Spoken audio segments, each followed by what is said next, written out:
Hello friends, fans, and dairy products of all ages. This is Cheese of Ages here, and today we're going to be tackling the most controversial and widespread misconception about Pathfinder 2nd Edition in the history of the game from the start to the ending, I imagine. And that's, apparently, people believe that recall knowledge is vague, poorly written, and there's a lot of misconceptions about using recall knowledge on creatures. And if I sound a little frustrated or condescending, it's because every time I try to provide rules clarification on this subject to people on Reddit, I get people screaming at me that the outcome that they want and the clarification that they want is in fact not rules as written, and they will die tooth and nail saying that this rule is terribly written and awful, and my outcome is wrong. And to the extent that one person claimed that my assessment that a person could recall specific information about a creature from their own memory using the action that says you use it to do that somehow empowers players to magically determine a mysterious villain's true name and exact location, even if they have no means by which to know it. And I didn't know that being able to recall something you know gives you the ability to read minds and magically scry people, and I don't know how making that assessment could lead to you thinking I'm saying that. But that's the reason I'm frustrated and tone a little bit. But let's just get to kicking this rumor to the curb. Now, part of the confusion will be if you look up Recall Knowledge 2e and go to the page for Recall Knowledge on Archives of Nethys, it will not include the full description of the Recall Knowledge. And that's problematic because the book itself and the description for Recall Knowledge provides an essential piece of rules clarification. So let's quote from the book. Recall Knowledge, untrained. To remember useful information on a topic, you can attempt to recall knowledge. You might know basic information about something without needing to attempt to check, but recall knowledge requires you to stop and think for a moment, so you can collect more specific facts and apply them. You might even need to spend more time investigating first. For instance, to use medicine to learn the cause of death, you might need to conduct a forensic examination before attempting to recall knowledge. Now, this is the description of the skill, and some people that scream at me might argue that this is flavor text, even though it's clearly a description of the use of the skill, and flavor text is not something you should just dismiss wholesale because it's describing the effect and thus can be used for guidance to interpret the effect. That's maybe another myth we should tackle on a later date. Ignore flavor text, which is something you shouldn't always do. If you think something is vague and needs clarification, perhaps clarification could be provided by the description of the thing. And the description for Recall Knowledge, which is supposedly vague, says, and I quote, "You might know basic information about something without needing to attempt to check, but recall knowledge requires you to stop and think for a moment so you can recollect more specific facts and apply them." So, the description of the skill says this is the action to take to recall specific information. Remember that going forward. This is the action you take to recall knowledge, and that knowledge is specific information about the topics. And it goes on to specify what those topics are. The following skills can be used to recall knowledge: getting information about the listed topics, bopping down, arcana, arcane theories, magical traditions, creatures of arcane significance and arcane planes, crafting, alchemical reactions and creatures, and it continues on. Every skill that can be used on a creature to determine information about it is listed here as something you would use recall knowledge for. And recall knowledge is for recalling specific information. Now, some people argue that rules as written implies that you cannot learn the saving throws of a creature. Well, let's go and have an example. And I quote, "For example, Arcana might tell you about the magical defenses of a golem, whereas crafting might tell you about its sturdy resistance to physical attacks." That was very slightly reworded, but the meaning was not lost. It gives us specific... This is an example of using an alternate skill to do something, but it is giving an example of using a skill to gain information. And while some people will say, no, that's not saving throws, that's the golem's magic immunity and the weakness the sturdy resistance to physical attacks from crafting. Those are aspects of its stat blocks. So you're using the skill to get a part of its stat block. Why are you overthinking it and saying an example is the sole case that you can apply the skill of? That's not how the English language works, people that scream that at me.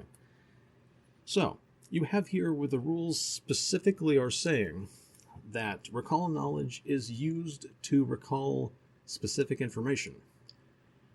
And that specific information can be about creatures. And it gives an example of you using the skill to get a part of its stat block.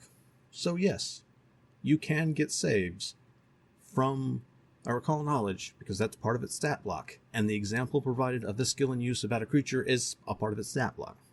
Now there's some more lack of clarity here that is confused on how much information to give. Well, before we go into applying general rules about actions to this thing, let's go with the text in the rule. You attempt a skill check to remember a bit of knowledge regarding a topic related to that skill.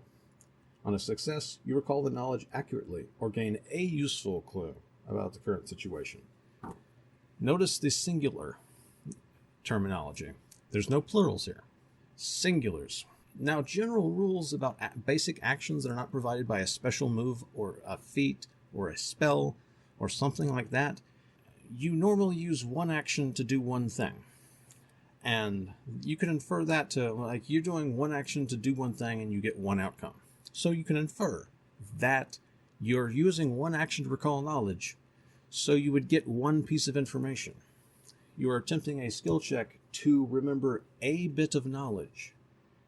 And the success is you achieving that. You recall the bit of knowledge accurately, or a useful clue about your current situation. A success follows here the conventional crit success formula for basic actions, in which a success gets exactly what you wanted, in this case, a bit of knowledge, singular. And the crit success is you do it extra. You get an extra bit of context to the information or an extra bit of information. There you go. Now, more lack of clarity that people claim as I set my book aside. What information do I give? What bit of information do I give? Well, this skill is the skill you use to recall specific information. It describes itself as that. It specifically uses specific. This is the sole use of the recall knowledge action. It calls out, you use recall knowledge to recall specific information. So, you attempt a skill check to recall specific information. On a success, you recall that specific information. And that's right, maybe the wheels are turning. They try to remember something about the creature, and on a success they succeed. If you need more clarity, the player is like, oh, I want to learn its saving throws. Oh, well, you can only get one piece of information. Do you want its highest or lowest? It's like, oh, lowest. Okay, I'll roll the recall knowledge for you. Oh, you succeeded. Its lowest save is reflex.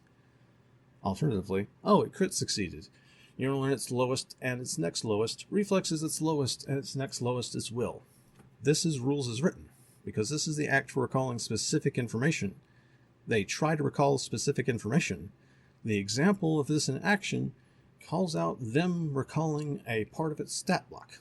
So, they can ask for saving throws, and on a success, they can get one. That's how it works, verbatim, stated in the book. Another commonality thrown at this is the creature identification rules.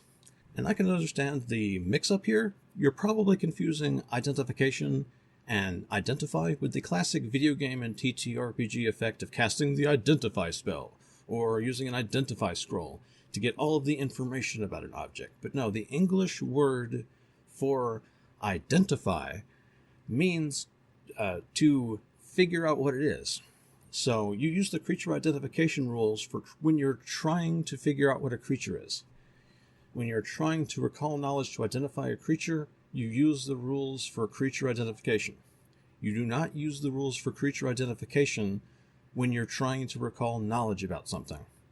It would not list an example of a different success, crit success effect happening in a section 200 pages away from the creature identification rules as how you recall knowledge about creatures without referencing any of the language or the rules for creature identification at all, if you use the rules for creature identification for recalling knowledge about creatures.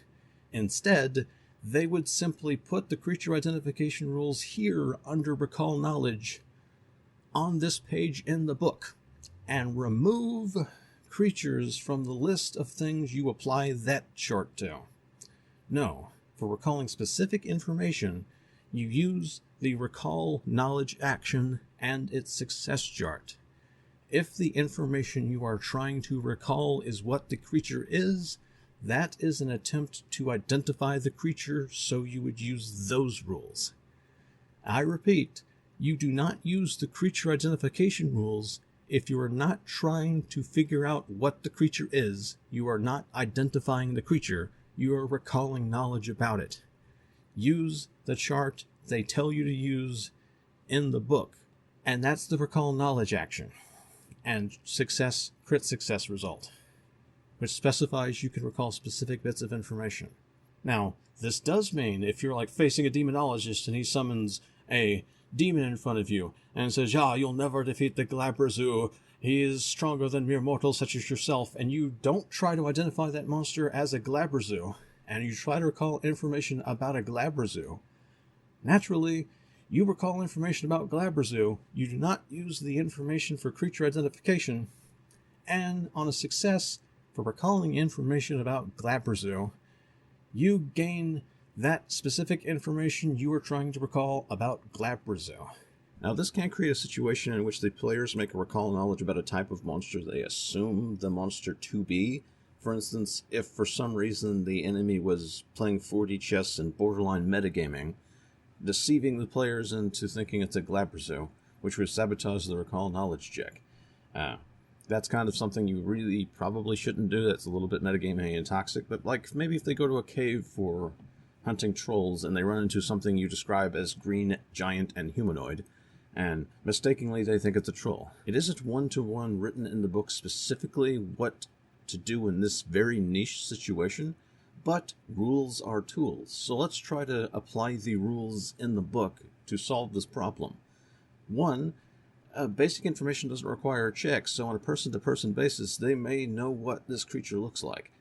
You can determine that for yourselves based on players. For instance, a crusading paladin who's sworn to slay fiends might know what a Glabrazu looks like on sight, as might a highly trained person in religion that has a combat bent to them, or a party member that has done previous research into fiends, or if the party has been interacting with a lot of fiends and maybe would believably have done some research about them. It's a context-based thing. Alternatively, you could have their recall knowledge resolved via the creature identification rules, even though that's not what they're doing, giving them what the creature is and its most famous trait, possibly contouring that to the question they were asking. So, and if they wanted to know its saving throws, you might either just give them the saving throw, if it's well-known enough, or contour it to something towards casting spells on it. You giving what the thing actually is along with what they were asking for is an improvisation of rules similar to the creature creation rules, but could just be you saying that their skill check was high enough to where the appearance of the monster is basic knowledge to them. That is not rules as written, but that is something you are empowered to do by the rules. A player shouldn't come to you expecting you to do that, of course, because that's not implicitly rules as written what you do, but you are empowered to be able to do that if you so desire. Anyway, like, what are the rules for creature identification if you want to identify this Glabrazu as a Glabrazu? Well, on a success, you gain knowledge of what it is and its most famous trait. This breaks the convention of one action for one thing and one outcome, thus one piece of information, because it says it gets you more than one information. It's a special case, and it calls it out. Furthermore, what information is its most famous trait? There's no guidance there. Well, it's a aspect of the recall knowledge rules. Somebody will scream at me, it's like, normally specific overrides general. even though that doesn't actually even remotely apply here, because nothing in the creature identification rules in the context of the clarity overrides anything. My claim that you can contour the most famous knowledge based on the situation and perhaps even the person that's making it as who they are as part of the circumstances that they're in, that doesn't override anything. The rules dynamics being interacted with that a specific might override a general have nothing to do with this. I'm just providing guidance based on how the skill you're using generally works when there's lack of clarity in a subordinate action. That's not crazy, despite some weird people that also think recalling memory gives you telepathy, mind reading stuff. So why am I quoting this person? So yeah, that's how it works. There's the clarity you've been seeking. Everybody runs it this way and claims it's a house rule when that's how it works. Open up your hard copy if you have it. It specifically says the recall knowledge action is for recalling specific information about something. You might not even need it for basic information about the thing. There's a lack of clarity there I can't clarify on. But that's on a case-by-case basis. How much you want to give them about the creature, how much they might know on a case-by-case basis, that's up to you. That's freedom. That's not vagueness. But for recalling specific information about a creature, you use the skill that says it's for recalling specific information and lists creatures as a thing you could use it on. They can ask for specific parts of its stat block because the skill calls out you getting a specific part of a creature's stat block as an example of the skill in action. Stop overthinking it and saying it's listing specific things and the only things it can give you. You can ask for parts of its stat block because it says you can. On a success, you gain that information. On a crit success, you gain more related information or more context on that. Congratulations, there's your clarity on what information to give. You give what they asked for. If what they were seeking is creature identification, that is the only time you use the creature identification rules, and it's if they're trying to identify the creature. And in that case, on a success, not only do they learn what it is, they learn its most famous trait, which you can contour to the situation and the person making the check. If you feel that makes sense, there's extra guidance for you. Congratulations! That's rules as written until Paizo comes and tells me otherwise. Because that makes sense, and as you can tell, I'm citing specific parts of the book and general rules that apply. It is not rules as written that you cannot get saving throws, as some people like beating down the doors about. It's the complete opposite. We don't infer abilities can do things they don't say they can do. We only have the abilities do what they say they can do. We don't just say rules are saying they can't do something when the ability says you can do it. That just makes no sense. And in fact, they give an example that would infer that you can. Don't say the rules as written infer you can't. It doesn't.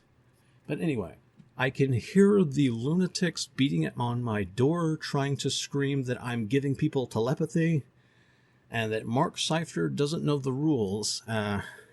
So if they're arguing that recalling memories from your brain somehow gives you magical scrying capabilities, if they're making that kind of leap in logic, I don't know what they're going to do to me. So I really got to roll.